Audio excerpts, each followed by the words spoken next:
My dear countrymen, Namaskar. This is the 91st episode of Mann Ki Baat. Earlier we have talked about so many things, shared our views on myriad topics, but this time Mann Ki Baat is very special. The reason for this is Independence Day this time, when India will complete 75 years of her independence. We are all going to be witness to a splendid and historic moment. The Almighty has blessed us with this great fortune. Think about it. Had we been born in the era of slavery, then how would have we imagined this day? That yearning of freedom from slavery, the desperation for freedom from the shackles of subjugation, how formidable it must have been. Those days, when every single day we would be seeing millions of countrymen fighting, battling, making sacrifices for the sake of freedom. Then we would wake up every morning with this dream of when my India would be free. And maybe that day would dawn in our lives, when we would dedicate our lives to the generations to come, chanting Vande Mataram and Bharat Mata Ki Jai, spending our youth for the cause. Friends, on the 31st of July, that is today, all of us countrymen salute the martyrdom of Shahid Udam Singhji. I offer my humble tributes to all such other great revolutionaries who sacrificed their all for the country. Friends, I am very happy to see that the Azadi Ka Amrit Mahotsav is taking the form of a mass movement. People from all walks of life and from every section of the society are participating in different programs connected with it. One such event took place in Meghalaya earlier this month. People remembered the brave warrior of Meghalaya, U Tirot Singh, on his death anniversary. Tirot Singh ji fiercely opposed the British conspiracy to control the Khasi Hills and destroy the culture there. Many artists gave beautiful performances in this program. They made history come alive. A carnival was also organized as part of the event, in which the great culture of Meghalaya was depicted in a beautiful manner. A few weeks ago, in Karnataka, a unique campaign named Amrita Bharati Kannadarthi was also launched. In this, grand programs related to the Azadi Ka Amrit Mahotsav were organized at 75 places in the state. In these, along with remembering the great freedom fighters of Karnataka, efforts were also made to bring to the fore the local literary achievements. Friends, in this very July, an interesting endeavor has been undertaken, named Azadi Ki Railgadi or Railway Station. The objective of this effort is to make people know the role of Indian Railways in the freedom struggle. There are many such railway stations in the country which are associated with the history of the freedom movement. You too will be surprised to know about these railway stations. Gomo Junction in Jharkhand is now officially known as Netaji Subhash Chandra Bose Junction, Gomo. Do you know why? Actually, at this very station, Netaji Subhash was successful in dodging British officers by boarding the Kalka Mail. All of you must have heard the name of Kakori Railway Station near Lucknow. The names of brave hearts like Ram Prasad Bismil and Ashfaqullah Khan are associated with this station. The brave revolutionaries had displayed their might to the British by looting the treasury of the British being carried by train. Whenever you talk to the people of Tamil Nadu, you will get to know about Vanchi Manyachi Junction in Thoothukudi district. The station is named after Tamil freedom fighter Vanchinathanji. This is the same place where Vanchi, 25 years of age then, had punished one British collector for his actions. Friends, this list is pretty long. 75 such railway stations have been identified, spread over 24 states across the country. These 75 stations are being decorated very ornately. Many types of programs are also being organized in these. You should also take out time to visit one such historical station in your vicinity. You will get to know in detail about pages from the history of the freedom movement that you have not been aware of. I urged the students of the nearby school and the teachers to take the small children of their school to the station and narrate the whole chain of events to those children, explaining them. My dear countrymen, under the Azadi Ka Amrit Mahotsav, from the 13th to the 15th of August, a special movement, Har Ghar Tiranga, Har Ghar Tiranga, is being organized. By becoming a part of this movement, from the 13th of August to the 15th of August, you must hoist the tricolour at your home or adorn your home with it. The tricolour connects us, inspires us to do something for the country. I also have a suggestion that from the 2nd of August to the 15th of August, all of us can place the tricolour in our social media profile pictures. By the way, do you know, the 2nd of August also has a special connection with our tricolour. This day is the birth anniversary of Pingali Venkaiah ji, who designed our national flag. I pay my respectful homage to him. Talking about our national flag, I will also remember the great revolutionary Madam Kama.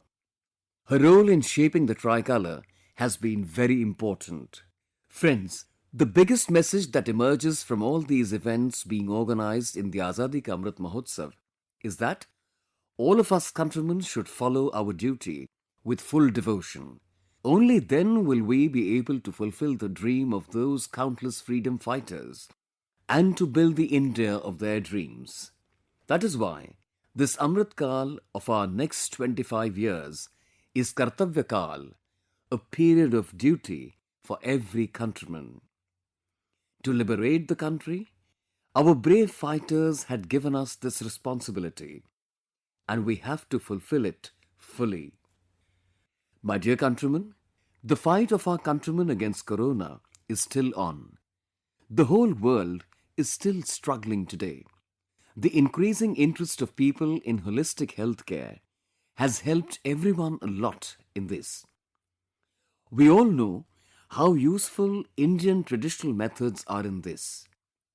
In the fight against Corona, Ayush has played an important role at the global level.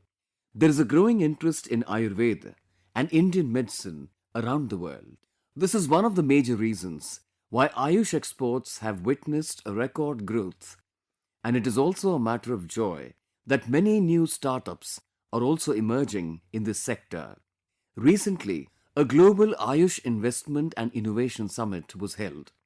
You'll be surprised to know that in this, investment proposals of about 10,000 crore rupees have been received. Another very important happening during the Corona period is that there has been a lot of increase in research on medicinal plants. Many research studies are being published on this. It is definitely a good start. Friends, another great effort has been made in the country in the field of varied medicinal plants and herbs. The Indian Virtual Herbarium was just launched in the month of July. It is also an example of how we can use the digital world to connect with our roots. The Indian Virtual Herbarium is an interesting collection of digital images of preserved plants or plant parts, which is freely available on the web. More than 1 lakh specimens and scientific information related to them are available on this virtual herbarium. In the virtual herbarium, a rich picture of the botanical diversity of India is also visible. I'm sure the Indian Virtual Herbarium will become an important resource for research on Indian flora. My dear countrymen, every time in Mann Ki Baat, we discuss successes of the countrymen which bring smiles to our faces. If a success story spreads sweet smiles and also tastes sweet, you will certainly call it icing on the cake. These days, our farmers are performing similar wonders in the production of honey. The sweetness of honey is also changing the lives of our farmers, increasing their income. In Yamunanagar, Haryana, there lives a beekeeper friend, Subhash Kamboj. Subhash underwent training in beekeeping in a scientific manner. After that, he started his work with just 6 boxes. Today he is engaged in beekeeping using about 2,000 boxes. His honey is supplied across many states. Vinod Kumar ji is also beekeeping in more than 1,500 colonies in Palli village of Jammu. He has undertaken training in rearing the queen bee last year. Through his work, he is earning 15 to 20 lakh rupees annually. There is another farmer from Karnataka, Madhukeshwar Hegadeji. Madhukeshwar ji says that he had availed of subsidy from the government of India for 50 bee colonies. Today, he possesses over 800 colonies and sells tons of honey. He brought in innovation in his work and is also making botanical honey like jamun honey, tulsi honey and amla honey. Madhukeshwarji, your innovation and success in madhu, honey production, also makes your name meaningful. Friends, you all know how much importance has been given to honey in our traditional health science. In Ayurveda texts, honey has been described as an elixir. Honey not only imparts taste, it also gives us health. There are so many possibilities in honey production today that even the youth pursuing professional studies are making it a source of self-employment. One such youth is Nimit Singh of Gorakhpur, UP. Nimit ji has done B.Tech. His father is also a doctor, but after his studies, instead of a job, Nimit ji decided to be self-employed. He started honey production. He also got his own lab set up in Lucknow for quality check. Nimit ji is now earning well from honey and bee wax and is also training farmers going to different states. Due to the hard work of such youth, today the country is becoming such a big honey producer. You'll be happy to know that the export of honey from the country has also increased. The country started campaigns like National Beekeeping and Honey Mission. Farmers worked hard, and the sweetness of our honey started reaching across the world. There are still huge possibilities in this field. I would like our youth to join these opportunities and take advantage of them and realize new possibilities. My dear countrymen, I have received a letter from a listener of Mann Ki Baat, Shriman Ashish Bahal ji from Himachal Pradesh.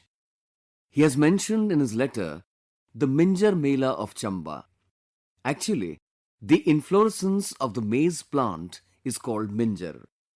When flowers bloom on the maize, Minjar Mela is also celebrated, and in this fair, tourists from all over the country come from far and wide to take part. Incidentally, the Minjar fair is also going on at this time. If you have gone to visit Himachal, you can go to Chamba to see this fair. Chambe ik dinona, kane minna rena. That is, those who come to Chamba for a day, they stay back here for a month, seeing its beauty. Friends, fairs have also been of great cultural importance in our country. Fairs connect people and hearts. When Kharif crops ripen after the rains in Himachal in September, in Shimla, Mandi, Kullu and Solan, Sairi or Sair is also celebrated. Jagra is also going to arrive in September itself. In Jagra fairs, Bisu songs are sung after invoking the deity of Mahasu.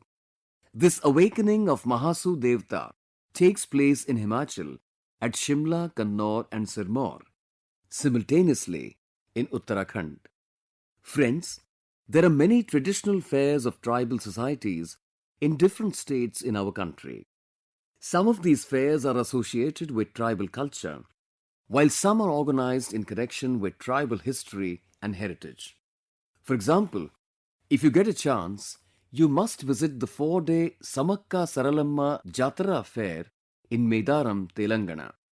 This fair is called the Mahakumbh of Telangana.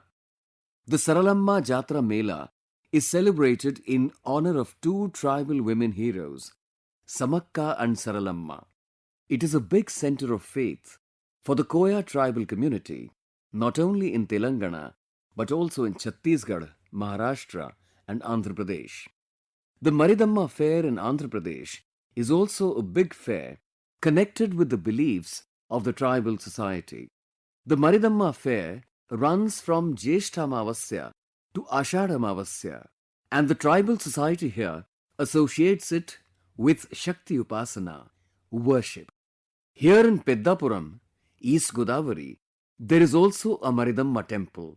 Similarly, the people of Garasiya tribe in Rajasthan organized Siyawa Ka Mela or Makhandro Mela on Vaishakh Shukla Chaturdashi. The Mauli Mela of Narayanpur of Bastar in Chhattisgarh is also very special. Nearby, the Bhagoria Mela of Madhya Pradesh is also very famous. It is said that the Bhagoria fair started in the times of Raja Bhoj. Then the Bhil kings, Kasumara and Balun, organized these events for the first time in their respective capitals. Ever since, these fairs are being celebrated with equal enthusiasm. Similarly, many fairs like Tarnetar and Madhopur are very famous in Gujarat. Fairs are, in themselves, a great source of energy for our society, our life. There must be many such fairs around you too. In modern times, these old links of the society are very important to strengthen the spirit of Ek Bharat Shreshtha Bharat.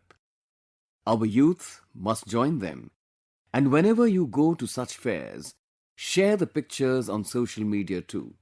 You can also use a specific hashtag if you want.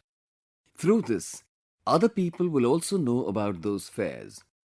You can also upload photos on the website of the Ministry of Culture. In the next few days, the Culture Ministry is going to start a competition where those who send the best pictures of the fairs will also be rewarded. So, do not delay. Visit the fairs, share their pictures, and maybe you will get rewarded too. My dear countrymen, you must have noticed, in one episode of Mann Ki Baat, I had said that India had full potential to become a powerhouse in toys exports. I had specially discussed the rich heritage of India in sports and games. The local toys of India are eco-friendly, consonant with both tradition and nature. Today I want to share with you the success of Indian toys. Due to our youngsters, startups and entrepreneurs, what our toy industry has achieved, the successes we have achieved, no one could have imagined. Today, when it comes to Indian toys, the echo of vocal for local is being heard everywhere. You'll also like to know that now the number of toys coming from abroad in India is continuously decreasing. Earlier, where toys worth more than rupees 3,000 crore used to come from outside, now their import has reduced by 70%. And it is a matter of joy that during this period, India has exported toys worth more than 2,600 crore rupees to foreign countries, whereas earlier, only toys worth rupees 300-400 crores used to go out of India. And you already know that all this happened during the Corona period. India's toy sector has proven its mettle by transforming itself. Indian manufacturers are now making toys based on Indian mythology, history and culture. Toy clusters that are there everywhere in the country. Small entrepreneurs who make toys are getting a lot of benefit from it. The toys made by these small entrepreneurs are now going around the world. Toy manufacturers from India are also working closely with the world's leading global toy brands. I also like that our startup sector is also paying full attention to the world of toys. They're also doing a lot of fun things in this area. In Bangalore, a startup named Shumi Toys is focusing on eco-friendly toys. In Gujarat, Arkidzu company is making AR-based flashcards and AR-based storybooks. Pune-based company Funvention is engaged in kindling the interest of children in science, technology and maths through learning, toys and activity puzzles. I congratulate all such manufacturers, startups, doing a great job in the world of toys. Let us all together make Indian toys more popular all over the world. Along with this, I would also like to urge the parents to buy more and more Indian toys, puzzles and games. Friends, be it the classroom or the playground, today our youth in every field are making the country proud. This month, PV Sindhu has won her first title of Singapore Open. Neeraj Chopra also continued his excellent performance and won the silver medal for the country in the World Athletics Championship. At the Ireland Para Badminton International as well, our players have boosted the glory of the country by winning 11 medals. Indian players also performed well in the World Cadet Wrestling Championship held in Rome. Our athlete Suraj has done wonders in the Greco-Roman event. He has won the gold medal at wrestling in this event after a long gap of 32 years. For the players, this entire month has been full of action. It is also a great honor for India to host the 44th Chess Olympiad in Chennai. This tournament has commenced on the 28th of July, and I got the privilege of attending its opening ceremony. Commonwealth Games also began in the UK on the same day. An Indian team, full of youthful enthusiasm, is representing the country there. I extend my best wishes to all the players and athletes on behalf of the countrymen. I am also happy that India is going to host the FIFA Under-17 Women's World Cup as well. This tournament will be held around October, which will enhance the enthusiasm of the daughters of the country towards sports. Friends, a few days ago, the results of class 10th and 12th have also been declared across the country. I congratulate all those students who have achieved success through their hard work and dedication. Due to the pandemic, the last 2 years have been extremely challenging. The courage and restraint shown by our youth in these circumstances is highly commendable. I wish everyone a bright future. My dear countrymen, today we started our discussion on 75 years of independence with a visit through the country.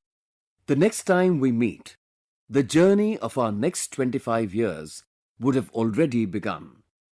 We all have to join for our beloved tricolour to be hoisted at our homes and those of our loved ones.